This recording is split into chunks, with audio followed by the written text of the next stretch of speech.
WICR presents another great New York sports moment. And it looks like it's going to be Mo. Greatness coming into the Yankee game for the... Welcome back to the three-man weave. All right, we got Rob back in, coming back from class. How you doing, Rob? I'm fine. How are you guys? Not bad, not doing bad. Pretty good. Weather's a little bit warmer. Got this show on the road. All right, so guys, let's dwell into the next subject. You know, D Wade, the great man, the Flash himself, has been out for 6 straight games for the Miami Heat. 6 straight games. Mm-hmm. And Bleacher Report just recently, my bad, you know, I don't know what that was. Recently reported that he won't be in the All-Star game. So that leaves an open spot. So who do we think is going to be a valuable replacement for Dwayne Wade in the Eastern Conference? Let's start with my bad. Oh no, go ahead. Start off. Go ahead. Jiggity. I've been saying this all week. There's only 2 options. You got to go with either Kyle Korver or Nick Vucevic from Orlando Magic. Basically Kyle Korver, because the way the Atlanta Hawks have been playing, the way he's been shooting the 3-pointer, the way he's been scoring, and Vucevic has been rebounding effectively, averaging 10 rebounds a game, 15 points a game, nearly 1 block. He's been doing his thing down there in Orlando. Yeah, for me, I believe it would be Kyle Korver because I would like to give credit where it's due. I just asked earlier what was the other team that had 4 All-Stars, and they said the Pistons, and that's what who was it? Chauncey Billups and Tayshaun Prince, Rip Hamilton, and Ben Wallace or Rashid? Was it Rashid or Ben? I don't remember. It was Billups. It was Billups, Tayshaun, Rip Hamilton, and it's got to be either Ben or Wallace. I mean Ben or Rashid. Ben Rashid. I think it was. I don't even think it was Tayshaun. It was Rip. It was Chauncey, Big Ben, and Rashid. Wait, and Rashid? Rashid had a 3. I knew that. In 2006. No, 4. Wait.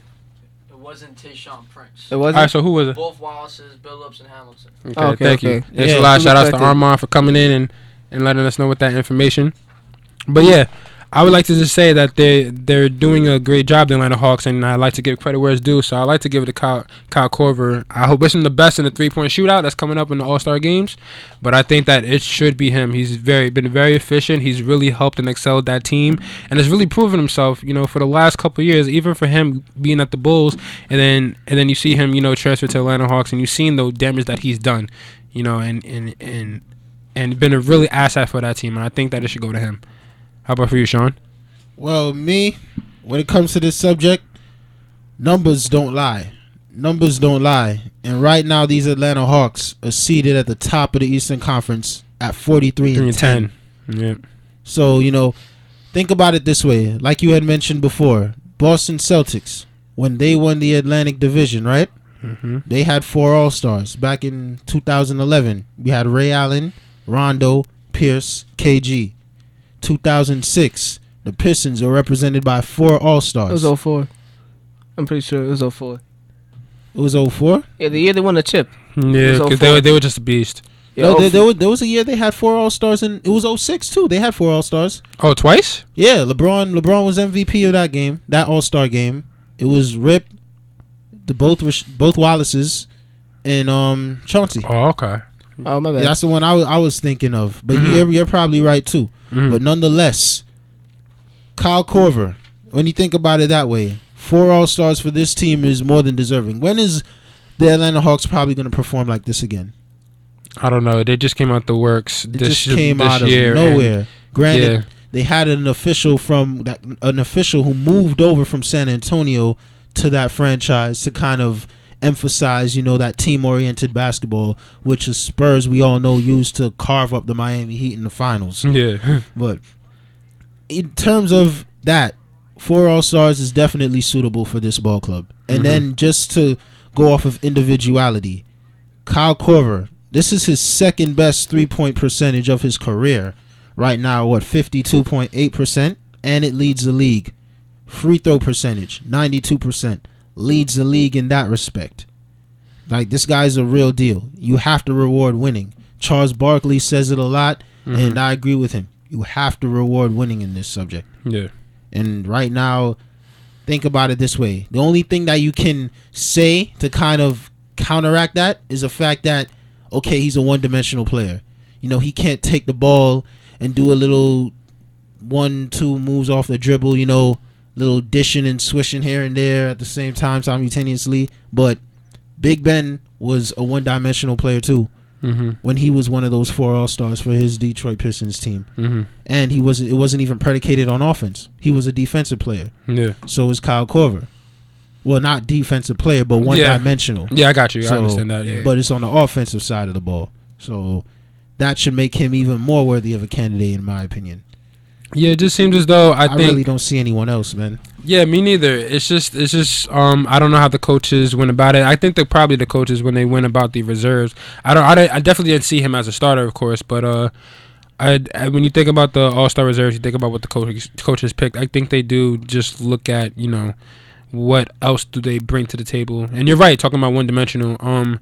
It's different to bring. It's difficult to put somebody in an all-star team for just one offensive thing compared to a defensive thing. I think that a coach would definitely put a all-star for defense than offense. And what you're talking about, Wallace, I think that, you know, defense, you know, the helps win games. You know, if you think about another big man, because I don't know who else would really be in that position to be in the all-star game as a big man. Because I know you just had, I don't know, is there even another good Eastern big man that's out there right now that could be in the All-Star? Because Al Jefferson. Al Jefferson? Okay, so another Hawk. No, Hawk. Excuse me. Hornet. But do you think that would you, for the Eastern team, for, you know, since we're in the Eastern side, I would assume that, you know, sometimes you want us to win the East. Do you guys go for that when you think about the All-Star team? You always go for the East to win. Okay, but I know the West is probably going to win. How about for you, Sean? I mean, I just want to see a great game, honestly. Yeah. That's how I think about it. That's most important. And I feel like the All-Star games, in terms of competitiveness, has not really been the same since the early 2000s to mid-2000s. The greatest All-Star game, the last great All-Star game I remember watching was 2006 when LeBron got that MVP. I remember that game especially. I remember him throwing it on Dirk Nowitzki's head, especially.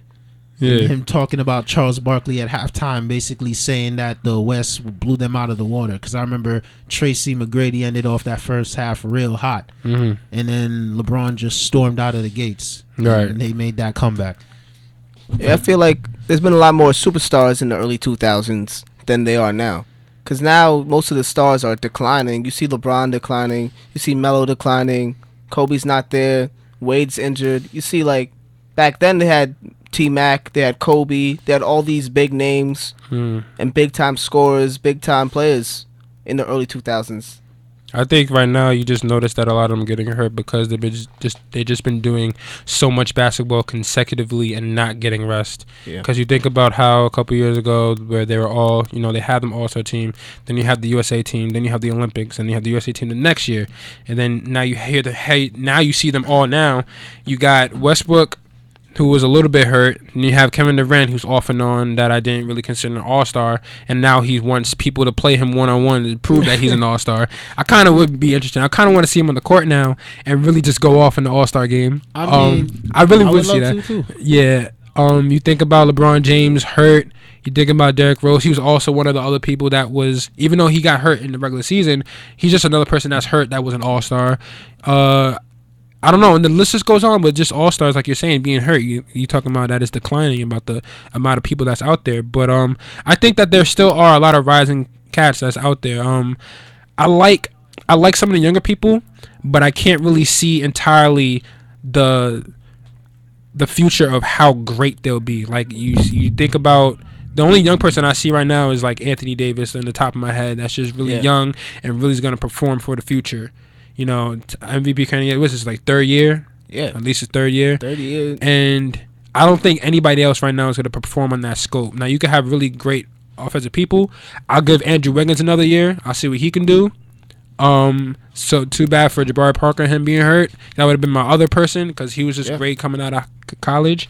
And even seeing some mixtapes of him in high school. But just getting back to the question, I just think that I just think that I kind of agree with you that it is declining, but everybody's just hurt. And it's just not good for the NBA. And also, too, one of the other reasons that everybody was getting hurt, too, because after the lockout, I forgot how long that was ago, they try to speed up games. You had them traveling left and right, left and right. 66 games in, like, a condensed period. And the season started in December. Yeah. So how are you going to have your players really trying to space out? You're really trying to... The regular season usually starts in, like November, October at least? Yeah, like late October. Yeah, and you could get a quick 15 games in, close to 20 at least with that little time span. But then you're talking about, all right, now you have to travel here and travel, then jet lag, and then everybody's just getting tired. And from that point on, 4 back-to-backs in a row like that. And then after that, you have your little All-Star break, whatever. But that's not even a break, because I forgot when the last game is before the All-Star break, but it's just a weekend. You think of All-Star week, that's still more people playing games, and that's just another reason for All-Stars to just be tired again. And it just doesn't help those who are tired. Like, for me, I wanted Derrick Rose. I didn't consider him an All-Star this year. He's my favorite player. But because he's hurt, and I know how he's having difficulties, I didn't want him to be in the game. And I think that's another thing for Charles Barkley is probably talking about with Melo, about how he was hurt. And they was just thinking in the beginning, especially when it was like 5 and I forgot, like in the teens and losses. And he was just saying, Melo, you should just take your time and relax. You shouldn't be in the All-Star game because you should just worry about next season. You know you're not going to be that great this season. You just know it. You're not going to get to that point, so you should just rest your body, rest yourself, and don't go too hard. Like, he's the best efficient player, of course, in the Knicks. Before, we used to credit him about how hard he's been going, but he's really been doing work. Yeah. But I think that, like, just being hurt players trying to be in the All-Star game, I think they shouldn't be there. I think they shouldn't be there because it's just going to hurt them in the long run. So, I'm just talking about the All-Stars and and the All-Stars for the East. I just think that hurt players shouldn't be there, and people are declining because people are getting hurt. And once again, back to the initial question in the beginning, which I was talking about with just a reserve. Kyle Korver is a person, you just reward it, and I don't think there would be anybody else in my mind. And hopefully, once again, you think about people who are All-Stars, hopefully Kyle Korver doesn't get hurt from just doing the All-Star game, trying to shoot threes, and getting a little warmer, then doing three-point contests, and then he's hurt maybe for the playoffs. We don't want to see that. Well, yeah, ultimately, then, in that case, it wouldn't be worth it. But now that you go back to Kyle Korver, you revert back to him, I see that a lot of guys now, it's when it comes to All-Star consideration, it's about like how much pull your name has in the league somewhat. We think of Kyle Korver, we don't think All-Star. But think of it this way. The league's been dominant on, the name, that big name of a guy when it comes to All-Star weekend. But give me one guy, East or West, it doesn't matter, who is generally you don't, All-Star doesn't come to mind first thing when you think of him, and that he may not be the box office type of guy, the prime time scorer that the league basically revolves around. Give me one guy you think did not make it that deserves to make it. I would think my second to go to would probably be somebody from the Wizards. That's what I would think, because I like how they're playing. I like how their team is improving and doing well. I know that they're third in the Eastern Conference, but I think about how well they play games and how well they play together, and I really like their camaraderie. I like how they really just come together and they play. I like how they compete. I would say one of the big men, probably for them, maybe Nene or Gortat. That's what I would think, because I think that not a lot of big men in the All-Star game. I don't want to see like a stiff game either. That's one reason I didn't want Tim Duncan in there. He's going to shoot backboard shots. I don't want to see backboard shots in the All-Star game, to be honest. I want to see somebody get dunked on. I want to see Blake Griffin in there. Too bad he's hurt. I just want to see people get dunked on and shot over and one-on-one contested games. But I would say somebody from the Wizards, maybe Nene. Yeah, Tim Duncan, sit down. Let's get that textbook basketball for the playoffs. Yeah, showing these young cats. Yeah, I was thinking, I'm surprised that no one on the Suns made the All-Star team. Oh yeah, that's true. That's a big shock. They got really good guard rotation over there. Mm-hmm. Oh yeah, that's true. With Bledsoe, Dragic, and Isaiah Thomas. I'm surprised none of them. No one thought that 3 little guard combination would have worked. They're just too stacked, though. They're just too stacked. There's too many guards. I feel like I would be nervous to be a guard in college, trying to come into the NBA, and then being drafted in the Western Conference. You're not getting run. I feel like Adams on the Go to State? That's his name, right? The last name. What's the guard? I forgot his name for OKC. The reserve that plays after After Westbrook? Russell Westbrook, yeah. Reggie Jackson? Excuse me about that. Reggie Jackson. You know, he came from the D League. Rarity. And then you come to a college player and you get drafted in the West as a guard. Where are you going to play? Yeah. You think about Shabazz. I would just say, for example, one of the best guards that came out last year to really try to help a team was Shabazz Napier, because he came back from win with Connecticut.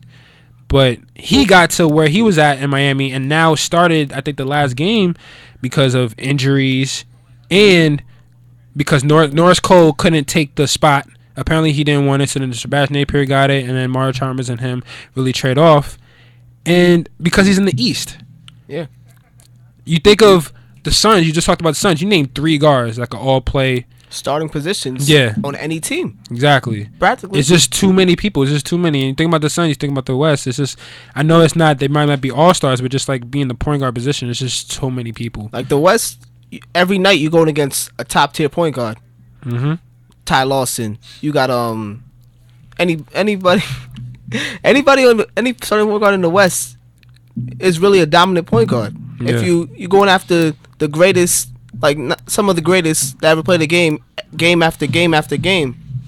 Well, yeah, you mentioned that, how you're going against the top tier point guards, and one of them being Chris Paul, which leads us into our very last segment we're going to have. Right now, the Clippers are going through some woes, gentlemen, and we're going to dwell on that in the third segment when we get back with 3-Man Weave.